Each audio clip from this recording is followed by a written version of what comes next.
Hi everyone, this is Vikas Verma. Welcome to my YouTube channel career classes future bright institute. बच्चों, आज मैं Flamingo के chapter number 2 Lost Spring which is written by Anees Jung के पूरा full chapter explanation बताने जा रहा हूँ हिंदी में।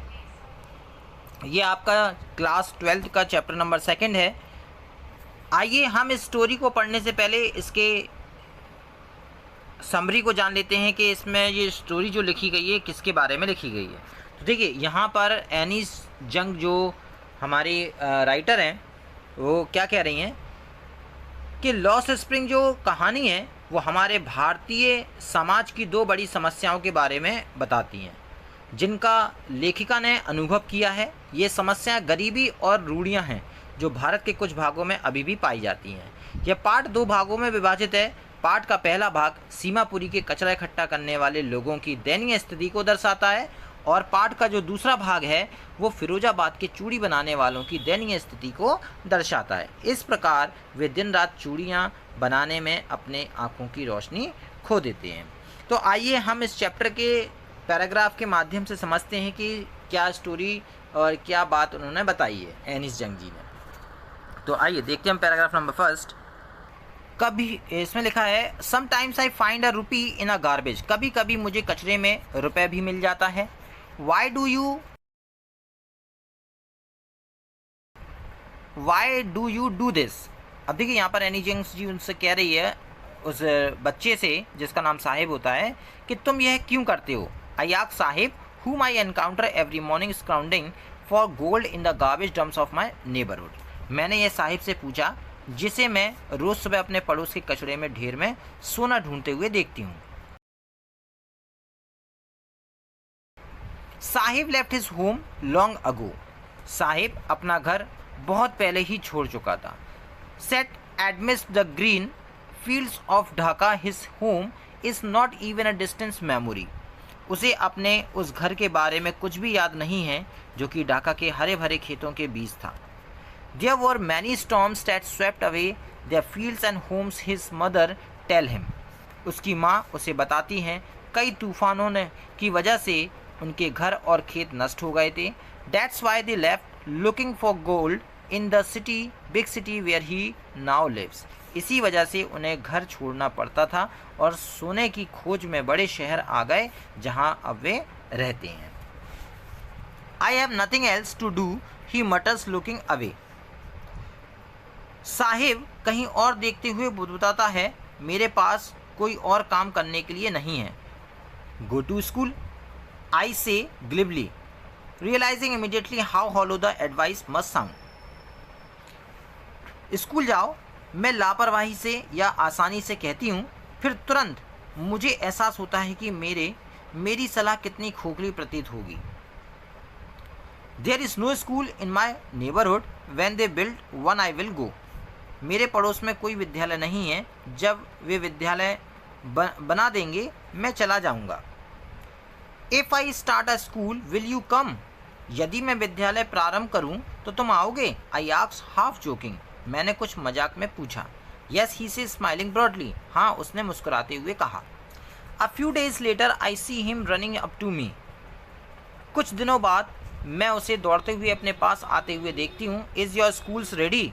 क्या आपका स्कूल तैयार है। लड़का उस एनिस जंग से पूछता है। It takes longer to build a school. School बनने में लंबा समय लगता है। I say embarrassed as having a promise that was not mean. मैंने कहा, मैं ऐसा वादा करने के लिए शर्मिंदा थी जिसका कोई अर्थ नहीं था। But promises like mind abroad in every corner of his bleak world. परंतु ऐसे वादे जैसा मैंने किया था इस निराशाजनक दुनिया में प्रत्येक कोने में किए जाते हैं। After months of knowing him, यानी साहिब को जाने हुए काफ़ी महीने हो चुके थे। I asked him his name. मैंने उसे उसका नाम पूछा। साहिब आलम। उसने जोर से कहा, मेरा नाम साहिब आलम है। He does not know what it means. उसे पता नहीं था कि उसके नाम का क्या मतलब है। If he knows it means lord of the universe. अगर वह इसका मतलब जानता तो ब्रह्मांड का स्वामी। He would have a third time believing it. तो वह इस पर विश्वास नहीं कर पाता। Unaware of what his name represents, he roams the street with his friend, an army of barefoot boys who appear like the morning birds and disappear at noon. अपने नाम के अर्थ से अनजान वह अपने दोस्तों के साथ गलियों में घूमता रहता है। नंगे पैरों वाले सड़कों की सेना जो कि सुबह के पक्षियों की भांति प्रकट होते हैं और दोपहर होते ही गायब हो जाते हैं। Over the months I have come to recognise each of them. महीनों बाद मैं उनमें से हर एक को पहचानने लगी हूँ। Why aren't you wearing chappals, I asked one. तुमने चप्पल क्यों नहीं पहनी है, मैंने एक से पूछा। My mother did not bring them down from the shelf, he answered simply. मेरी माँ ने ताड़ पे से चप्पल उतार कर नहीं दिए, उसने सरलता से उत्तर दिए, और इसलिए मैंने चप्पल को नहीं पहना। Even if she did he will through them of. अगर वह दे भी देती तो वह उन्हें फेंक देता। There's another who is wearing shoes that do not match. दूसरा लड़का बोलता है जिसने बिना मेल के जूते पहन रखे हैं। When I comment on it, he shuffles his feet and says nothing. जब मैंने इस पर टिप्पणी की वह अपने पैरों को जमीन पर घिसने लगा और बोला कुछ नहीं। I want shoes, say a third boy who has never owned a pair of all his life. मुझे जूते चाहिए, एक तीसरा लड़का बोला जिसने अपने पूरे जीवन में कभी जूते नहीं लिए थे। Traveling across the country, I have seen children walking barefoot in cities on village road. देश भर में घूमते हुए मैंने कई बच्चों को शहरों में गांव की सड़कों पर नंगे पैर घूमते हुए देखा है। It is not lack of money but a tradition to stay barefoot. इसका एक ही स्पष्टीकरण दिया जाता है कि पैसे की कमी नहीं है बल्कि नंगे पैर रहने की परंपरा है। I wondered if this is only an excuse to explain away a perpetual state of poverty. मैं हैरान हूँ कि क्या यह गरीबी की चिरस्थायी स्थिति का वर्णन करने का बहाना मात्र है। I remember a story a man from Udupi once told me. मुझे एक कहानी याद है जो मुझे उडुपी के एक व्यक्ति ने एक बार सुनाई थी। As a young boy he would go to school past an old temple. जब वह एक छोटा लड़का था तब वह स्कूल जाते समय एक पुराने मंदिर के पास से गुजरता था। Where his father was a priest, जहाँ उसके पिता पुजारी थे। He would stop briefly at the temple and pray for a pair of shoes. वहाँ थोड़ी देर के लिए मंदिर पर रुकता था और एक जोड़ी जूते के लिए प्रार्थना करता था। 30 ईयर्स लेटर, यानी 30 वर्षों के बाद, I visited his town and temple. मैं उसके शहर और मंदिर गई। Which was now drawn in an air, जहाँ अब वीरानी छाई है। The backyard where lived the new priest. अब देखिए पीछे आंगन में जहाँ की अब नए पुजारी रहते हैं। There were red and white plastic chairs. वहाँ लाल और सफ़ेद रंग की प्लास्टिक की कुर्सियाँ थीं। अ young boy dressed in a grey uniform wearing socks and shoes. एक लड़का स्लेटी वर्दी, मोजे व जूते पहने हुए हाँफता हुआ आया। Looking at the boy arrive painting and through his school bag on the folding bed. उसने अपना स्कूल का बस्ता फोल्डिंग पलंग पर फेंक दिया। Looking at the boy I remember the pair another boy had made to the goddess when he had finally got a pair of shoes. लड़के को देखते हुए मुझे अन्य लड़के द्वारा देवी से की गई प्रार्थना याद थी जब उसे आखिरकार एक जोड़ी जूते मिल ही गए थे। Let me never lose them, और मैं इन्हें कभी गुम ना होने दूंगा। The goddess had granted his prayer. देवी ने उसकी प्रार्थना स्वीकार कर ली थी। But many other like the ragpickers in my neighbourhood remain shoeless. लेकिन हुआ क्या, अब युवा लड़के पुजारी के बेटे के समान जूते पहनते थे, लेकिन मेरे पड़ोस में कचरा इकट्ठा करने वाले बच्चे अब भी बिना जूते के घूमते थे। My acquaintance with the barefoot ragpickers lead me to Seemapuri. नंगे पैर कचरा इकट्ठा करने वाले से मेरी जान पहचान मुझे सीमापुरी ले गई।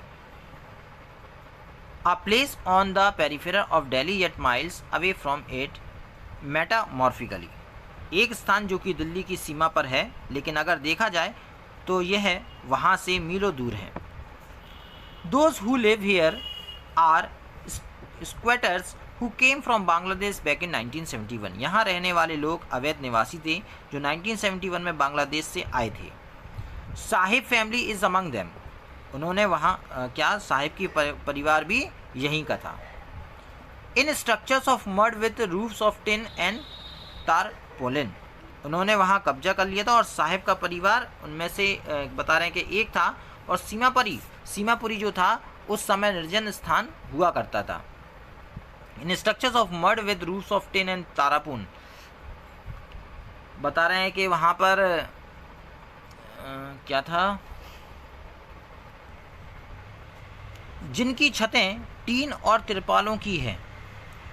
ऑफ सीवेज ड्रेनेज और running water life 10,000 rag pickers, जहाँ ना सीवर है, ना नालियाँ और ना जल निकास, वहाँ 10,000 कचरा इकट्ठा करने वाले लोग रहते हैं। They have lived here for more than 30 years without an identity, वे यहाँ पिछले 30 सालों से रह रहे हैं बिना पहचान के, बिना आज्ञा के, लेकिन राशन कार्ड है उनके पास। Without permission but the ration cards and get their names on voters list, और बता रहे हैं कि उनके वोटर लिस्ट में नाम भी है। Enable them to buy grains, और वो उस राशन कार्ड पर गेहूँ चावल भी खरीदते हैं। अब देखिए, food is more important for survival than an identity, जीवित रहने के लिए पहचान से ज़्यादा आवश्यक भोजन है। If at the end of the day we can feed our families and go to bed without an aching stomach, दिन खत्म होने पर यदि हम अपने परिवारों को भोजन दे सकें और बिना पेट के दर्द, यानी कि भूख से जो दर्द होता है, ये सोने जा सकें, तो जो हमें अनाज नहीं देते उन खेतों की बजाय हम यहाँ रहना चाहेंगे। बता रहे हैं वो कि भाई कि उन्हें किसी भी देश से कोई मतलब नहीं है, उन्हें बस रहने को और खाने को मिलता रहे, तो वो वहीं पर बस जाते थे टेंट लगाकर। लिखा हुआ है, we would rather live here than the fields that have us no grain, say a group of women in tattered sarees when I asked them why they are left their beautiful land of green fields and rivers। अब देखिए, बता रहे हैं कि फटी पुरानी साड़ी पहने स्त्रियों के दल ने मुझे कहा, जब मैंने उनसे पूछा कि वे अपने हरे भरे खेतों व नदियों वाली सुंदर भूमि को छोड़कर यहाँ क्यों आई, तो उन्होंने क्या कहा, wherever they find food they pitch their tents and that becomes transit homes, जहाँ भी कहीं उन्हें भोजन मिलता है वे वहीं अपना टेंट लगाकर डेरा डाल लेती हैं। Children grow up in them becoming partners in survival, वहाँ वह उनका अस्थायी घर बन जाता था और बच्चे इन्हीं टेंटों में बड़े होते थे। And survival in Seemapuri means rag picking, और फिर जीवन संघर्ष में भागीदारी हो जाते थे। बता रहे हैं कि सीमापुरी में जीवन रहने का अर्थ मतलब है कचरा इकट्ठा करना है। Through the years it has acquired the proportion of fine arts, और ये भी कह रहे हैं कि वर्षों से ऐसा करने के कारण यह क्या था, यह उनके लिए एक कुशल कला बन चुकी थी। Garbage to them is gold, और कचरा उनके लिए सोना था। It is their daily bread, a roof over their heads, even if it is a leaking roof but a child it is even more, यह उनका रोज़ का भोजन है, उनके सिर पर छत है, चाहे वह टपटपाती हुई छत की क्यों ना हो, परंतु एक बच्चे के लिए उससे भी कहीं ज़्यादा है। I sometimes find a rupee even a 10 rupee note, Sahib कहता है मुझे कभी कभी 1 रुपये मिल जाता है, कभी 10 रुपये का नोट भी। Sahib says his eyes lightning up, और साहिब कह रहा है कि तब मेरी आंखों में एक चमक आ जाती है। And I finding a silver coins in a heap of garbage, और जब आपको कचरे में ढेर में से किसी एक चांदी का सिक्का मिल जाता है तो आप उसमें ढूंढना बंद नहीं करते, यानी वो और तेज़ी से कुछ और चीज़ें भी ढूंढने लगती। जैसे आपको कोई चीज़ मिल जाए तो आप सोचते हो शायद यहाँ पर कुछ और अच्छी चीज़ें मिल जाएँ, तो वो बच्चे भी जब कचरे में से कुछ मिलता था तो वो और तेज़ी से उस कचरों को छानने लगते थे, मतलब ढूंढने लगते थे कि इसमें कुछ और भी मिल जाए हमें। अब देखिए, it seems that for children garbage has a meaning different. अब देखिए, बच्चों के लिए कचरा जो था उनका अलग ही मतलब था इस कचरे का। For what it means to their parents, और उनके पेरेंट्स के लिए भी अलग क्या था, एक गुजारा करने का जरिया था। For the children it is wrapping in a wonder, for the elders it is meaning of survival. देखो, इनके माता पिता के लिए कचरा बीनना क्या था, एक जीवन यापन करने का एक क्या था, काम था, और बच्चों के लिए क्या था, एक कला थी कि भाई जहाँ पर अगर हमें कुछ चीज़ें मिल जाए कचरा में तो हम और तेज़ी से उसको ढूंढने लगते हैं वहाँ पर कि हमें हो सकता है कि यहाँ पर और कोई अच्छी चीज़ भी मिल जाए। One winter morning I see Sahib standing by the fence gate of the neighborhood club. सर्दियों की सुबह मैंने साहिब को पड़ोस के क्लब के बाहर लगे गेट के पास खड़े देखा. Watching two young men dressing in white playing tennis. वह सफ़ेद कपड़े पहने दो युवकों को टेनिस खेलते देख रहा था. I like the game. मुझे यह खेल बहुत अच्छा लगा. He hums content to watch it standing behind the fence. बाड़े के पीछे खड़े होकर वह बुदबुदाता और वह बाड़ के पीछे खड़े हुए उस खेल को देखता हुआ संतुष्टि प्राप्त करता. I go inside when no one is around. मैं अंदर जाता हूँ जब वहाँ कोई नहीं होगा. The gatekeeper lets me use the swing. वह कहता है चौकीदार मुझे झूला इस्तेमाल करने देता है. Sahib two is wearing tennis shoes that look strange over his discoloured shirt and shorts. Sahib ने भी टेनिस खेलते हुए पहने जाने वाले जूते पहन रखे थे जो उसकी बेरंग कमीज और निक्कर के साथ बड़े अजीब लग रहे थे. Someone gave them to me, he says in the manner of an explanation. यह मुझे किसी ने दिए थे, वे स्पष्टीकरण देने के ढंग से उसने वो बताता है. The fact that they are discarded shoes of some rich boy. ये जूते किसी अमीर लड़के के उतारे हुए थे या फेंके हुए थे. Who perhaps refused to wear them because of a hole in one of them. क्यों उसने इसलिए मतलब बता रहे हैं कि जिसने भी उस जूते को फेंके हो, क्यों फेंके थे? क्योंकि उस जूते में क्या था? एक छेद था. In one of them does not bother him, for one who had walked barefoot, even shoes with a hole in a dream come true. उससे उसे फर्क नहीं पड़ता. नंगे पैर घूमने वाले लड़कों के लिए वह छेद वाला जूता भी ऐसे है जैसे कि उसका कोई सपना पूरा हो गया हो. Sahib but the game is watching so intently is out of his reach. परंतु वह खेल जो था वो साहिब के पहुंच से बाहर था. This morning Sahib is on his way to the milk booth. In his hand is a steel canister. आज सुबह साहिब दूध की दुकान पर जा रहा था. उसके हाथ में स्टील का कनस्तर है. I know work in a tea stall down the road, he says pointing in the distance. I am set 800 rupees and all the meals. Does he like the job? अब मैं सड़क के किनारे एक चाय की दुकान पर काम करता हूँ. वह थोड़ी दूर इशारा करते हुए बताता है कि मुझे 800 रुपये और 3 वक्त का खाना मिलता है.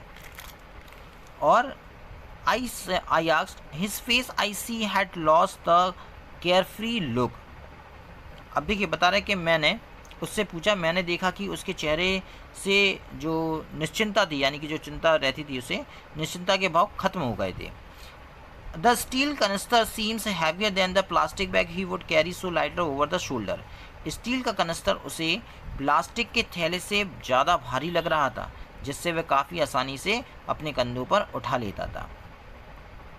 The canister belongs to the man who owns the tea shop. थैला किसका था?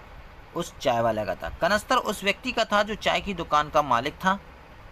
और Sahib is no longer his own master. और अब साहिब स्वयं की मर्जी का मालिक नहीं था, यानी वो दूसरे के यहाँ काम कर रहा था. I want to drive a car.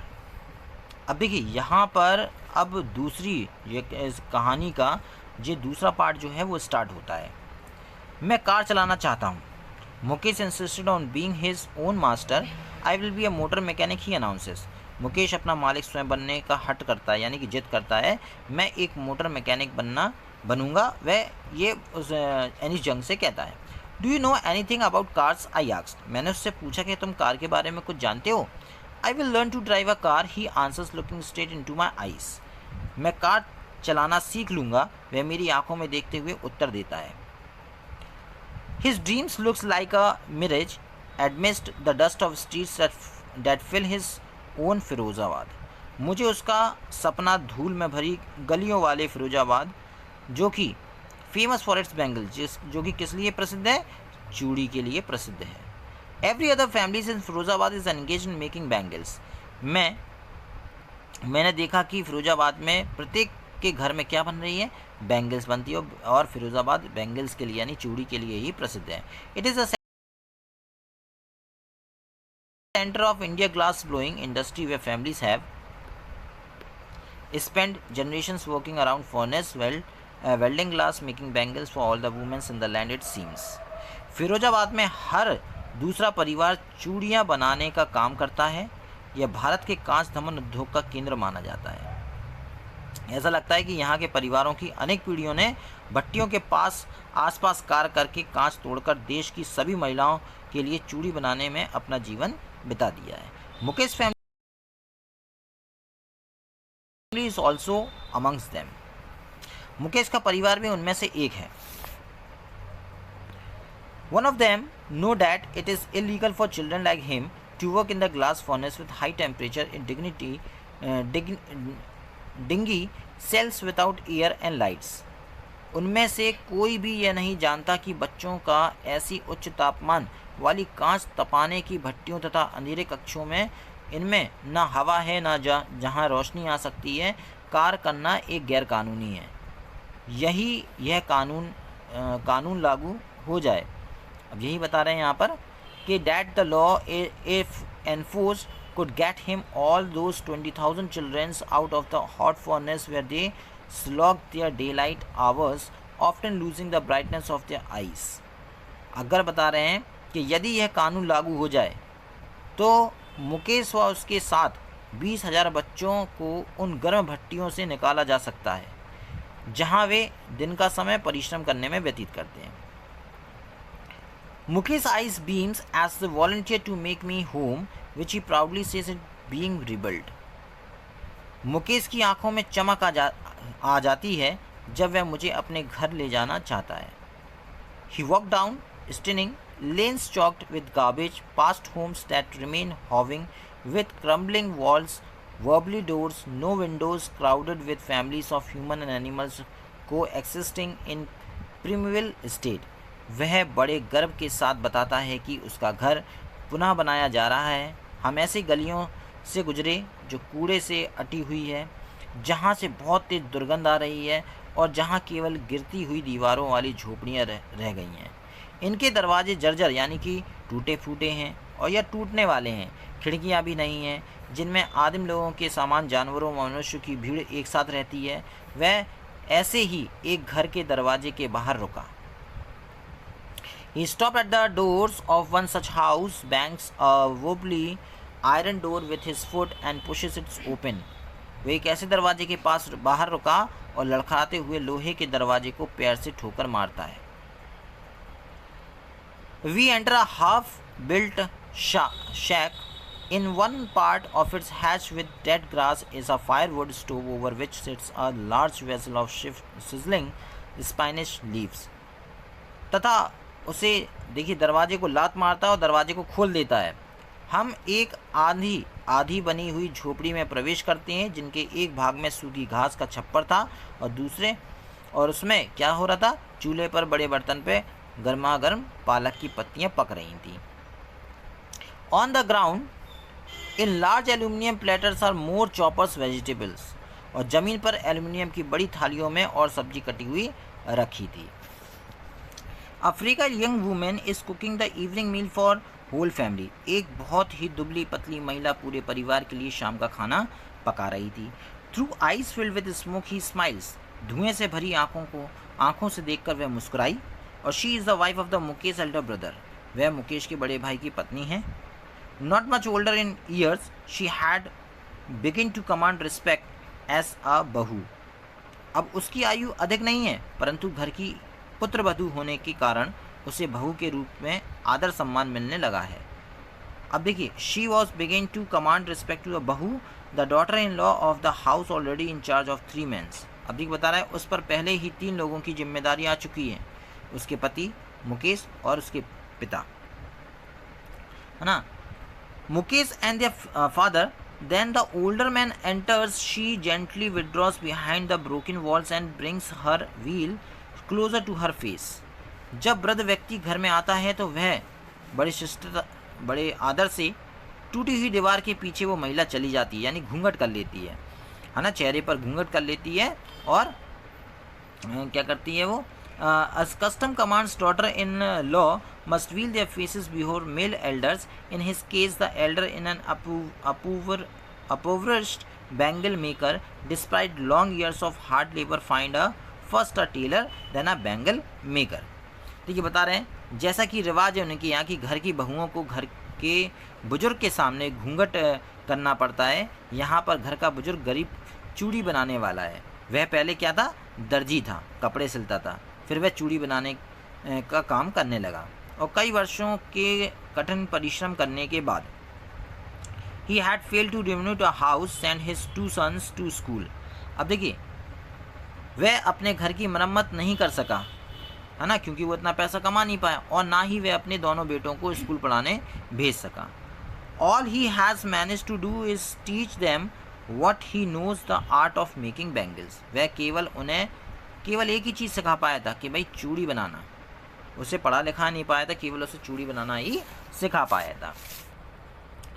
अब इट इज़ हिज कर्म his destiny says Mukesh grandmother. अब देखिए मुकेश की दादी कहती है कि यही उसका कर्म है, उसका भाग्य है। Who has watched her own husband go blind with the dust from polishing the glass of bangles। जिसने अपने पति को चूड़ियों के कांच को चमकाने से उत्पन्न, है ना, चमकाने की जो धूल होती है उससे उसका पति अंधा हो गया था।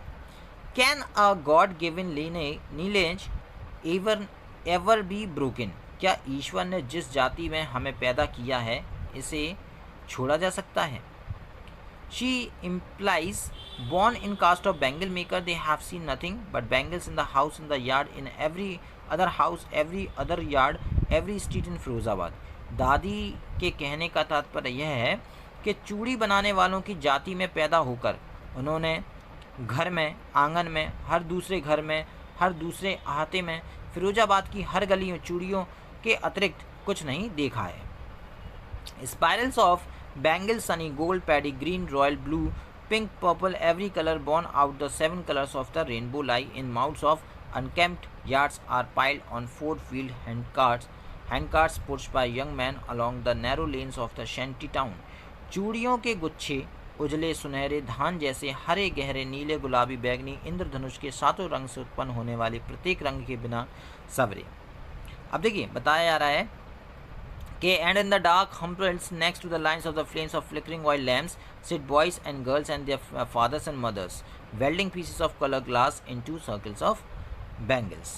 आंगनों के ढेरों के रूप में अस्त व्यस्त पड़े हुए जिन्हें 4 पहियों वाले ठेलों पर लाद कर नौजवान क्या करते हैं, गलियों में जाकर उसे बेचते हैं, और तेल के दीपकों की कतार की रोशनी के सामने लड़के और लड़कियां अपने माता पिता के साथ बैठकर कांच के रंगीन टुकड़ों को जोड़कर रंगीन चूड़ियाँ बनाते हैं।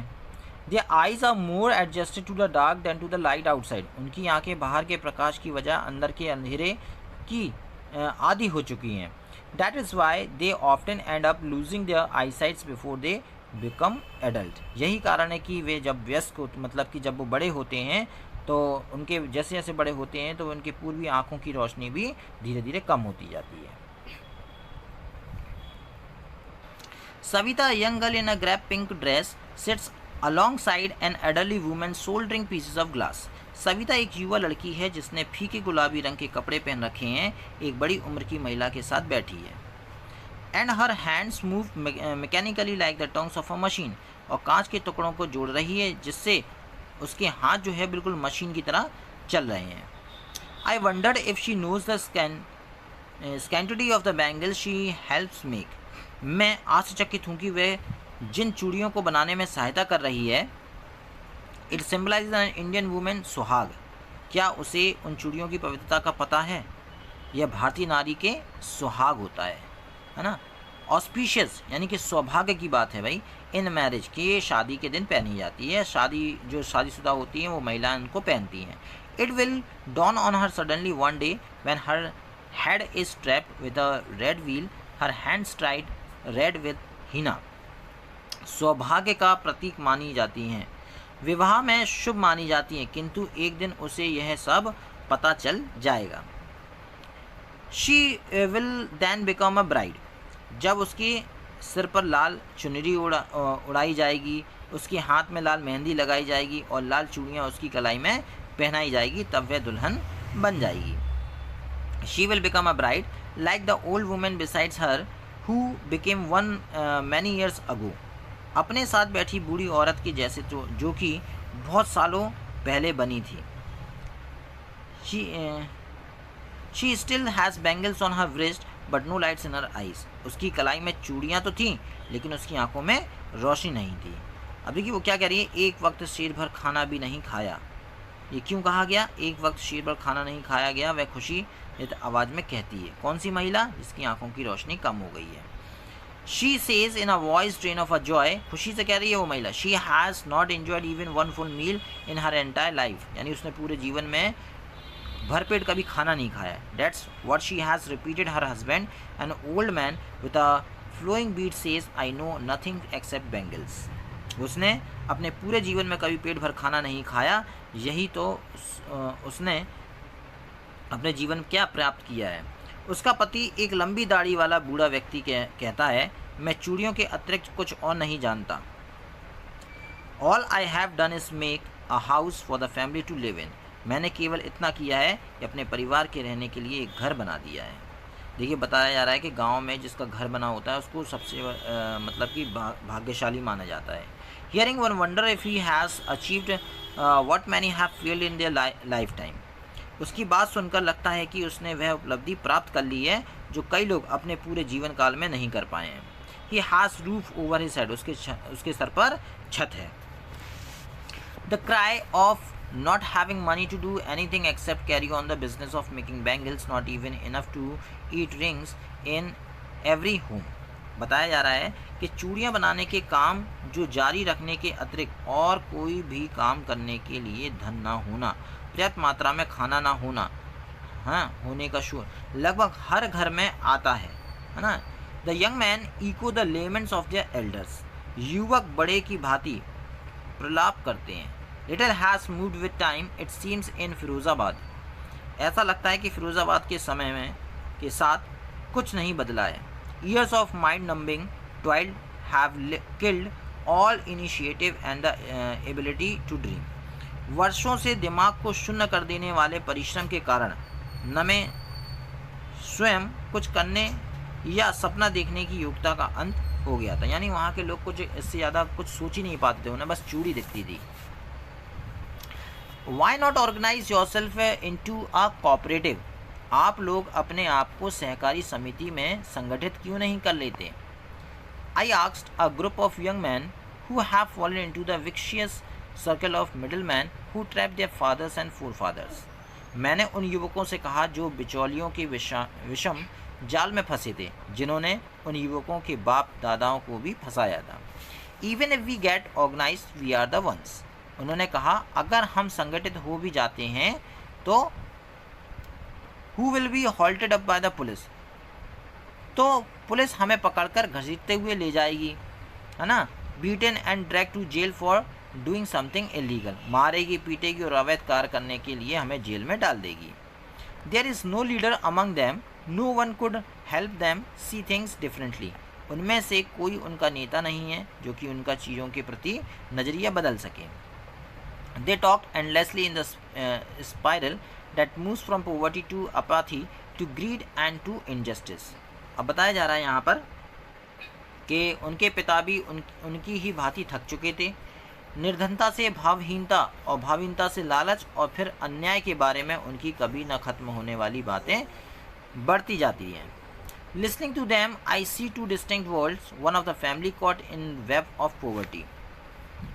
उनकी बातें सुनने के बाद मुझे दो अलग दुनिया दिखाई देती है। पहली पारिवारिक जो कि गरीब के जाल में उलझा हुआ था, गरीबी के जाल में उलझा हुआ था, और burden by the stigma of caste in which they are born, और जिस जाति में पैदा हुआ है वह उसके बोझ से दबने पर मजबूर है। The other a vicious circle of the sahukars, the middle man, the police man, the keepers of law, the bureaucrats and the politicians, और दूसरी तरफ साहूकारों का विषम चक्र और मध्यम स्थल पुलिस वाले, कानून के रक्षक और नौकरशाह और राजनीतिक थे।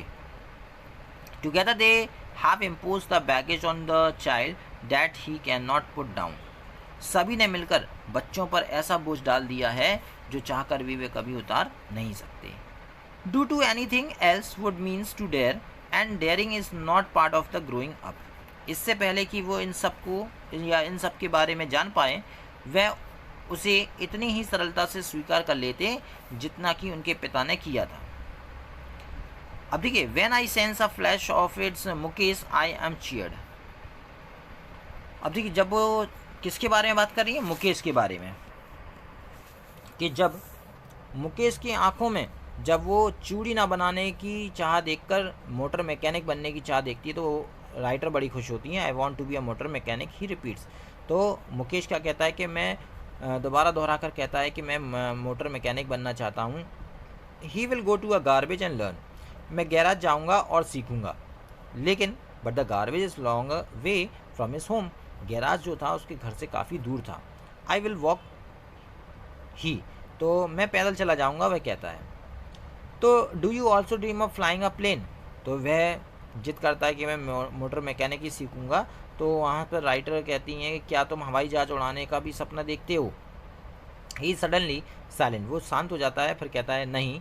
ही से स्टार्टिंग एट द ग्राउंड, वह अचानक चुप हो जाता है और क्या कहता है, धीरे से धरती की तरफ देखते हुए कहता है नहीं, मुझे एरोप्लेन नहीं उड़ाना है। In his small murmur there is embarrassment that has not yet turn into regret, उसकी हल्की सी भिनभिनाहट से घबराहट है जो अभी पश्चाताप में नहीं बदली।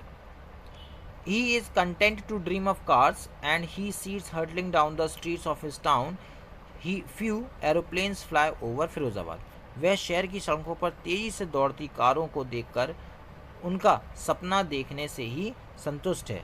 यानी कि उसने अपने केवल गांव में कारों को, मोटरसाइकिलों को दौड़ते हुए देखा है, उसने ज़्यादा अपने गांव में एरोप्लेन को उड़ते नहीं देखा। तो फिरोजाबाद पर बहुत कम वायुयान उड़ान भरते हैं, इसलिए उसे केवल मोटर मैकेनिक ही बनना था। तो आई होप बच्चों आपको ये वीडियो अच्छी लगी होगी। अगर आपको ये वीडियो अच्छी लगी है तो इसको लाइक कीजिए, सब्सक्राइब कीजिए, और अगर आप चैनल पर नए हैं तो इसकी बेल आइकन को जरूर प्रेस करें